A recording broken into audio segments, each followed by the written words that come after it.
તો હારી પ્રજા પાકે તમારી પાછળ તો તમારું નામ ઊભું કરે, તમારી પેઢી ઊભી કરે, અને કપાતર પાકે તો એ તમારા ખેતરમાં પવન ચક્કી ઊભી કરે. જોઈ લો મિત્રો, અહીંયા એક કપાતર પ્રજા દ્વારા પવન ચક્કી નાખવામાં આવી રહી છે. આ તમારી પેઢીના જ્યાં સુધી મૂળિયા થતા હોય ને ત્યાં સુધી આનું ફાઉન્ડેશન ભરેલું છે. અહીંયા આ આવડી મોટી ક્રેન છે. આ ખેતરને તો શું કહેવાય કે આ જેના બાપ દાદાએ કોઈ વિચાર્યું નહીં ને એવી પથારી ફેરવી નાખી જમીનની. ધૂળ કાઢી નાખી, એમ કહેવાય ને ખાનદાનની પેઢીની ધૂળ કાઢી નાખી. આજના ખેડૂતો મતલબ કેટલી હદે નાદાન છે એનું તમને એક ઉદાહરણ બતાવું કે 15 લાખ રૂપિયામાં કરાર થયેલો હોય આનો, 30 વર્ષનો કરાર, 15 લાખ રૂપિયામાં એટલી જમીન રોકે. આવી રીતના જમીનની હાલત કરે, અહીંયા પવન ચક્કી ઊભી કરે.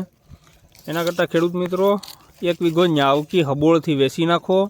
તમારે જે 4 વ્હીલ મકાન ભેહું જે લેવી હોય લઈ આવો, પણ આવું ન કરો. આમાં 15 લાખમાં કંઈ ભેળું નહીં થાય. 15 લાખ લાવવામાં આનું આ પાછું રિપેર કરવામાં ને આ પાછા ખેડૂત તરીકે નામ ચડાવવામાં ને વૈયા જાય ખર્ચો. તમારે હામાં 5 લાખ નાખવા જો હે.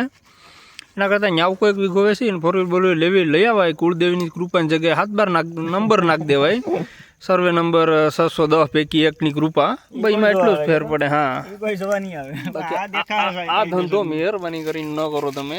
આ બધી આ પેઢીઓ હોય જાય ને તોય નહીં થાય હમું પાછું. આ તો